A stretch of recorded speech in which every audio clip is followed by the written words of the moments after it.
இது எப்படி நடந்துச்சுன்னு இன்னும் எனக்கு ஐடியாவே கிடையாது. எனக்கு இதை பார்க்கும்போதில் ரொம்ப கஷ்டமாக இருக்குது. 40 நிமிஷமாக ஒர்க் அவுட்ஸ் நல்லா தான் பண்ணிகிட்டு இருந்தேன். கடைசி செட் பண்ணும்போது நான் டயர்ட் ஆகிட்டேனா இல்லை என்னோடய லெக்கெல்லாம் டயர்ட் ஆகிடுச்சா எனக்கு தெரியல. நான் எப்படி லேர்ன் பண்ணனே. இது வரைக்கும் என் லைஃப்பில் நான் இப்படி ஒரு வழியை ஃபேஸ் பண்ணதே கிடையாது. அந்த மாதிரி ஒரு கால் பைக்லேருந்து மாடிப்படியிலேருந்து அப்படி இப்படி நிறைய தடவை கீழே விழுந்திருக்கேன். இது வரைக்கும் அப்படி தான் ஒன்றும் பெருசாக ஆனது கிடையாது. ஆனாலும் ஜாலியாக வலிக்கும் தான் சிரிச்சுட்டே வந்துடுவேன். இந்த வலி வந்து என்னால் டாலரேட் பண்ணவே முடியலங்க. அவ்வளோ ஒரு வலி. நான் அழுகிறேன்னு சொல்லிட்டு என்னைய சேரப் பண்ணுறேன்னு அவங்களோட ஒர்க் அவுட்லாம் விட்டுட்டு எல்லாரும் வந்து ஜாலியாக என்னை சுற்றி உட்காந்துருந்தாங்க. கொஞ்சம் ஜாலியாக ஃபன்னாக போச்சுன்னு வச்சுக்கோங்களேன்.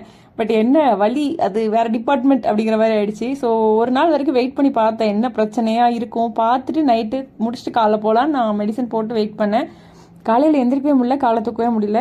ஸோ அதனால் ஹாஸ்பிட்டல் கிளம்பி போயாச்சு. இங்கேருந்து காரில் ஏறி நான் போய் இறங்கி ஹாஸ்பிட்டல் பார்த்துட்டு வரதுக்குள்ளேயே வலி உயிர் போயிடுச்சு அப்படி தான் சொல்லணும். ஃபஸ்ட்டு வந்து டாக்டர் வந்து எக்ஸ்ரே எடுத்து பார்க்கலாம், போனில் எதுவும் ப்ராப்ளம் இருக்கா அப்படின்னாங்க. ஹோப் நான் வந்து நினச்சிட்டே இருந்தேன் போனில் எதுவும் ப்ராப்ளம் ஆயிடக்கூடாது அப்படின்னு. ஸோ அதே மாதிரி போனில் எதுவும் ப்ராப்ளம் இல்லை. ஆனால் என்ன அப்படின்னா நம்மளோட ஆங்கிள் அந்த ட்விஸ்ட் ஆச்சு இல்லையா, ஸோ லிகமெண்ட்ஸ் வந்து டேர் ஆயிருக்கு அப்படின்னாங்க. ஸோ அதனால ஒரு 2 வாரத்துக்கு கம்ப்ளீட்டாக நல்லா ரெஸ்ட் எடுக்கணும் அப்படிங்கிற மாதிரி சொல்லியிருக்காங்க. நான் நேற்று போட்ட ஸ்டோரிக்கு அவ்வளோ ரெஸ்பான்ஸுங்க. நீங்கள் கவலைப்படாதீங்க அக்கா, சரியாயிரும், கெட் வெல் சூன் அப்படி இப்படின்னு அவ்வளோ பேர் டெக்ஸ்ட் பண்ணியிருந்தீங்க. என்னால் எல்லாருக்கும் ரிப்ளை பண்ண முடியல.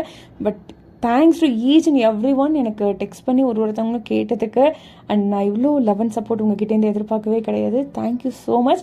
அண்ட் சீக்கிரமே நம்ம திரும்ப வரோம், ஒர்க் அவுட் பண்ணுறோம், திருப்பி வெயிட் லாஸ் பண்ணுறோம். சரி, ஓகே, நாளைக்கு மறுபடியும் உங்களை மீட் பண்ணுறேன். மறக்காம ஐடி ஃபாலோ பண்ணி வச்சுக்கிறீங்களா? ஓகே, பாய்.